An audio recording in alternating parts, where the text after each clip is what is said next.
All right, good morning. Welcome everyone to our Encouraging Truth series. For those of you that are maybe watching us for the first time, we're glad you're joining us. If you want to know more about our ministry, go online to womensbiblestudy.com. There you can get lots and lots of different series that we've done. You can get handouts for what we do. You can watch guest speakers. Like everything you want to know about us is on there. So we started this Encouraging Truth series because of the coronavirus. We wanted to have you wake up on Monday mornings and have something encouraging for you, and then we just kept on doing it. So today we are going to hopefully jumpstart your week and talk about something that we all probably have faced, especially over the last few months, which is fear. So let's talk about our Encouraging Truth number 13, which is this. You don't need to be afraid because God really is in control. Now, for most of you, you're looking at me and you're like, really? Well, that looks really good on paper. But in reality, like seriously, I don't need to be afraid. Have you not turned on the news lately, Lisa? Like, haven't you seen the unemployment rate? Have you not seen all the people that are dying from COVID-19? Like, what about my bank account? Have you have a peek into that lately to see that I don't have a job, so I don't have any money? How about this one? Hey, Lisa, have you seen that my husband walked out on me like he's leaving me for someone else? Have you not seen the unexpected bill that we can't afford to pay that just came in? How about for some of you that it's like that late night call, you're like, were you there with me when the phone rang at midnight and it was the police department? Like, were you there when they handed me my pink slip? Like, are you telling me honestly that I should not be afraid, that I have nothing to be fearful of? Because honestly, Lisa, I think that I can't help but be afraid because my life is just producing fear right now. And we ask why, and I think the reason is this, because we can't see the future. We can't see the future, that all the bad stuff and all the scary stuff, we can't see how God is going to make that work out for good. In fact, we can't see anything good coming out of what just happened. And when we can't see, we get really, really fearful. Last week I mentioned Jennifer Rothschild. For those of you who don't know anything about her, you need to go online to our guest speakers, womensbiblestudy.com guest speakers, and look at Jennifer Rothschild. She was so awesome. Like, she's not only this great, beautiful, awesome woman, but she's got a great story. She had so much going for her, and then she started not being able to see, and she ended up going blind when she was 16. But as her sight disappeared every day, it would just diminish and diminish and diminish. She says she was so fearful of the day that her world would go completely dark. And I think that's what fear does. It's bred in like darkness. We just can't seem to see the light. Perry Noble, we were listening to him one day, and he's doing a series right now called I'm Not There Yet. And he's talking about a lot of different things like, worry, fear, anxiety, whatever it is. And he says, I know I shouldn't fear, I know I shouldn't worry, but I'm kind of not there yet. And I think that's for most of us. Like, even as much as we know the Bible, there are moments where we just get that fear that just washes over our body. But during his sermon, he said something really interesting. He said this: fear happens when we forget God is in control. And when he said it, I had to think about that for a minute, and I thought, that actually kind of does make a lot of sense. Hang on. There we go. But even though it makes sense, I think it's really difficult sometimes. Because even though we know God is in control, we still are fearful that bad things are going to happen. And so we have to kind of learn how to marry those two things together. When Rob and I had little kids at home, he used to want to go away and take a weekend and just get away, the two of us. And it was always really hard for me because we had little kids at home and we had a pool, and I just was so fearful that one of the kids would fall in the pool, drown, she wouldn't watch, all of those kind of things. And then something tragic would happen. And so what I realized is Rob would be over there snoring and I can't sleep because I'm just debilitated by fear. Here's what I learned. Fear is debilitating, and it robs us of rational thinking. It just does. We can't think rationally when we're so overcome by fear. There's another definition of fear, and it's this. Definition of fear: an unpleasant emotion caused by the belief that someone or something is dangerous, likely to cause pain or a threat. And so we've all experienced this incapacitating emotion. We all become instant beneficiaries of fear, of what that pit in our stomach, that just feeling that comes all over our body. And fear is weird. It's kind of like, it's like this cloud that covers the sun. Like everything's going fine, and then all of a sudden, one day, this black cloud rolls in, and everything in your world turns dark, and with that, we just get so frightened. But Jesus wants to remind us of why we don't need to be fearful. Why we really don't need to be afraid. And why we especially don't need to be afraid when our lives take a completely different turn than we thought it would. And we're going to see this from a story that he teaches to the disciples on the Sea of Galilee. Now, this is the lake that Jesus is going to take some of his disciples, and he's going to take them on this sort of little field trip. And he wants to teach them a valuable lesson about fear. So we'll begin the story here, Luke 8:22. One of those days, he and his disciples got into a boat. He said to them, "Let us go across to the other side of the lake." So they put out to sea. Here's the good news. Jesus knew there would be a storm, but he never stopped the trip. And I want you to really think about that with your life. Jesus knew there would be a storm that would come in your life. He has the capacity to stop it, and he doesn't. And see, that's just a great reminder right there that whatever storms come into our life, we can be assured of this. God knew it was coming and did not stop it for a reason. He knew it was coming. He didn't stop it. He could, he didn't. And so whatever you have in your life that you're starting to be afraid of and starting to fear, you need to stop right now. And remember this, as a follower of Jesus, nothing is ever random in your life. So, why storms? Why do they even come up in our life? Because we know they cause fear, so why would God want us to have a storm that would cause fear? And I think it could be because of this. I think that the disciples of Jesus sat every day, they listened to him, they sat at his feet, they got all this head knowledge about what Jesus said needs to happen in life. But I think Jesus knows that our head knowledge does us no good. And Jesus knew for the disciples that until they were faced with an actual storm, they would never be forced to put what they learned into practice. And see, the same is true for you and I. We can go to church every Sunday. We can show up at Bible study. We can sing, pray, raise our hands, whatever. Walk out the door, not in agreement that was a really good sermon, Pastor. But we will never know if those words will change our life until we are faced with an opportunity to put them into practice. And see, that's why I think storms come in our life. Because head knowledge doesn't change our lives. Information about God doesn't really always grow our faith. But you know what does? Storms. Storms do. And this is why.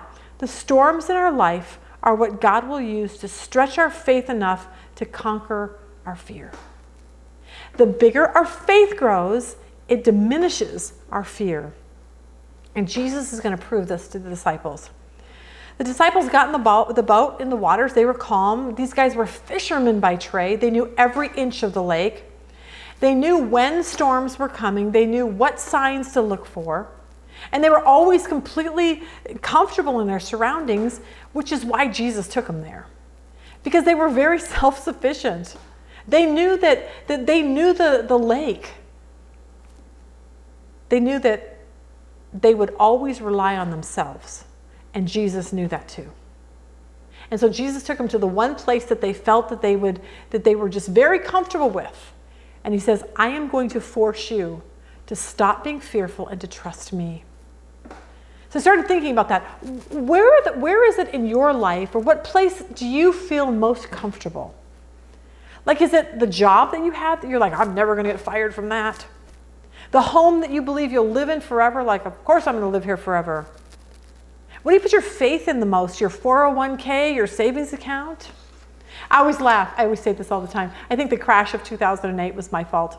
Because years ago, we sold a business that we'd spent years and years building. After the sale, we ended up with a lot of money, and we became very, very comfortable in the way we lived. And honestly, I never, ever trusted God for a thing. I never even thought about it. In fact, when I did think about it, it was horrible. I thought, we have enough money. God's not going to take our money away from us. That would be just like ridiculous. I just never assumed that anything like that would ever happen until it did, okay? When we got our money, we ended up putting it into stocks, and we ended up putting it into land. And of course, we know what happened. The stock market crashed, and the real estate investments became just nothing. And we lost everything. And we found ourselves in the middle of a storm in fear. Because for us, it was money. We trusted our money to take care of us, and it was gone. And now how are we going to pay our bills? And for us, God had to take us out of our comfort zone and teach us to trust Him, which in turn taught us to conquer our fear. I love this about Michelangelo when he was creating the statue of David. Someone asked him, how can you take this big chunk of marble and fashion it into David? And he replied and said, I'm just chipping away at what ought not be there. I chip away what shouldn't be in the statue of David. And the same is true for us. I think when it comes to fear, that's what trials and storms in our life do. God uses those to chip away the fear that we have. And faith can then be revealed. So for us, what happened is, as our faith grew and we started trusting God for our finances, our fears subsided. But for that to happen, we had to be trained in the storm. And if you're trained in the storm, then you can overcome the fear. But none of us like that. We don't like storms, we don't like trials, we don't like hardships. But here's what we know, without them, we actually stay stagnant. We don't grow up in our faith. We don't know what true peace is. We fall apart when we hear bad news. We become fearful of the future. We're afraid we're going to get cancer. We're afraid we don't have enough money to live on. And that's why storms are actually really good for us. If in fact, we let God use them to bolster our faith and help us diminish our fears. So let's continue with the disciples on the Sea of Galilee. Luke 8:23 says, as they sailed across, Jesus settled down for a nap. But soon a fierce storm came down on the lake. The boat was filling with water, and they were in real danger. Now remember, Jesus had already told them something. Hey, we're going across to the other side. They should have rested in His word, like, hey, storm's going. Jesus says we're going to make it to the other side. We're going to trust Him. But you know what? They didn't do that. They assumed that He wasn't paying attention. And as He was sound asleep, these ferocious winds and the boat was filling up with water. And I think they became terrified. Holman's Bible dictionary defines fear as this: the natural emotional response to a perceived threat to one's security or general welfare. It ranges in degree of intensity from a sense of anxiety or worry to one of utter terror. The disciples most likely moved to the utter terror end of that fear spectrum. These men were fishermen, remember? They saw storms all the time on the Sea of Galilee. But this storm came up so fast, so suddenly, with such ferociousness, that they became frightened. Max Lucado says this in his book, Fearless. He says, fear is this: it's a perceived loss of control. And I thought, oh my gosh, that's so true. When you and I feel like we're out of control, that's when fear sets in. We can't control the situation, so we become afraid. When our kids were little, I took them to the fair, and we thought it'd be fun to ride on a Ferris wheel. But it wasn't just the little Ferris wheel. It's that if you've been in Arizona at the state fair, it's that big monster one that literally you're at the top and you can see the whole world, it feels like. But the kids were really, really little. And so when we got onto this ride, I suddenly realized there's no doors, there's nothing to keep them safe, there's no seat belts, and I have never felt so much fear in all my life. And the reason is because that Ferris wheel kept going around and around and around, and I could not stop it. I couldn't scream loud enough and tell him to let me off. It wasn't going to work that way. And my fear came from the fact that I could not control this situation. But as a Christian, as a follower of Jesus, we have to know this. We might not have control over any situation in our life, but we trust that God does. See, our problem is we become like the disciples, though, and Jesus was asleep. And so as much as we want to say we trust God, when he seems silent, we assume he isn't paying attention. And the disciples felt the same way. Jesus is not paying attention to the storm and the water and the boat and the wind. But here's what we can learn. Just because God seems silent, it never means our problems are out of his control. Just because he seems silent doesn't mean he really isn't there. We have to be reminded of what God says about fear. Deuteronomy 31:8. Do not be afraid or discouraged, for the Lord will personally go ahead of you. He will be with you. He will neither fail you nor abandon you. Joshua 1:9. Have not I commanded you? Be strong, vigorous, and very courageous. Do not be afraid. Neither be dismayed. Why? For the Lord your God is with you wherever you go. Isaiah 41:10. Do not fear, for I am with you. Do not anxiously look about you, for I am your God. I will strengthen you. Surely I will help you. Surely I will uphold you with my righteous right hand. See, we have to remember that. And for the disciples, as this storm grew in strength and magnitude, they knew that they were in trouble. But storms should do for us what it did for the disciples. And they did what we should do, which is this. They cried out to God. Luke 8:24 says, the disciples went and woke him up, crying out to him, shouting, Master, Master, we're going to drown. When Jesus woke up, he rebuked the wind and the raging waves, and suddenly the storm stopped and all was calm. See, what happened is they turned their self-reliance on, I know this lake and I know every bit of it and I know how to deal with storms. They had to stop being self-reliant and turn their dependency on Jesus. And he proved to them beyond a shadow of a doubt that he was capable of handling any issue that came into their life. But look what happens next to their fear. Jesus looked at them and said, where is your faith? The disciples were terrified and amazed. Now remember, at the beginning, they were terrified at the storm. But once Jesus spoke and stopped the storm, something made them more afraid. Look at this. Who is this man? They asked each other. When he gives a command, even the wind and the waves obey him. Suddenly the storm was kind of little concern because they witnessed Jesus with the power of God. And in one voice, he just stopped all the wind and the waves and everything went calm. And that frightened the disciples even more. Because suddenly they began to understand the man that was standing in the boat was God. And they began to understand that they would never, ever have to fear again. Because they realized that they were seeing God face to face. And it's a God who controls everything. So what is the cure for fear? It's understanding how great and mighty our God is. In the book, Prince Caspian, Lucy sees the lion Aslan, who depicts Jesus. She hadn't seen him in many years. He'd changed so much since the last time she saw him. He was so much bigger than she remembered. Aslan, Lucy said, you're bigger. Aslan answers, well, that is because you're older, little one. She looks at him and she says, so you're not bigger because you're just bigger?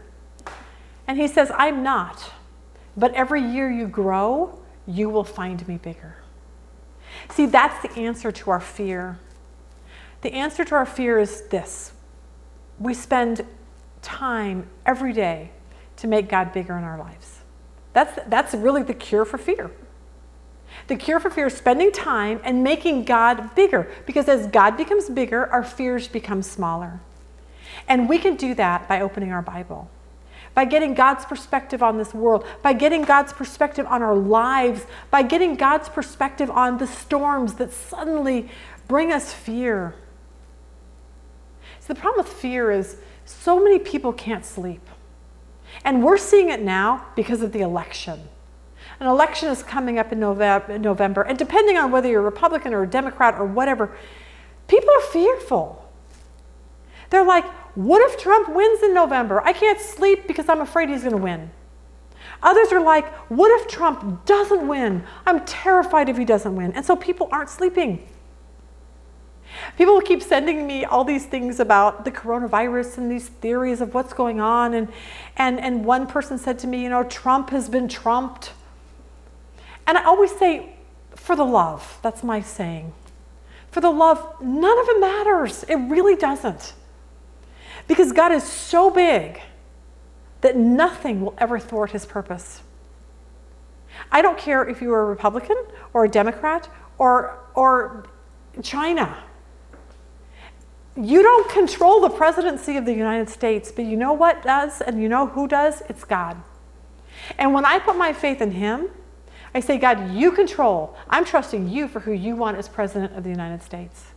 I'm not going to be fearful about it. I'm going to believe that God is that big. And you know where I learned that from? The Bible.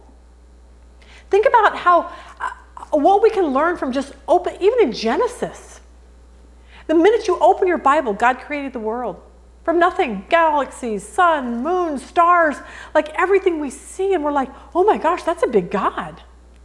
And then we see how God floods the earth and just protects one family in an ark with animals. And then you see in Exodus all the miraculous things he does, and he parts the Red Sea so millions of people can walk through on dry land. We see all through the Bible how he fights for his people, and he wins battles by, everyone walk around 7 times and blow a trumpet and make some noise, and it comes collapsing down. Like, only God can do that. And see, this is this big God that we have to put our faith in. And as we spend the time to get to know God, we begin to see our lives from his vantage point. So when something happens in our life that feels really out of control, that makes us fear, we can stop and remember this, that nothing in our life happens by chance, and that fact will give us peace. And we need peace, not fear. We need peace in a world that is changing really fast. The economy is unstable. The countries are vying for power, different world countries. There's tornadoes, there's hurricanes, there's the coronavirus, there's just all this political tension. And there's a lot for us to be fearful about. But what if we could remember that as a follower of Jesus, that he controls everything that happens. And he promises to work everything negative into something good. And that's why you and I don't need to fear, even if something bad does happen. See, I looked back on the time when I was fearful about the kids falling in the pool and drowning. And I look back and say, you know what? Had that happened, God forbid, I would hope that I would have known God so well back then that I could just trust in his plan. I know he would comfort me. I know I would have made it through, but I also know that I would view it differently because I know God differently now than I probably did back then. What I feared about back then, I probably wouldn't fear so much about now because I know God better. And I think that's the place we have to get to. The place to get to where there is no fear, it's going to take you doing some work. And that means opening your Bible and spending the time to get to know him and know his ways and really grasp how big and awesome and mighty he is, that he really can do anything. And that's how you're going to stop being afraid for everything that you're fearful of.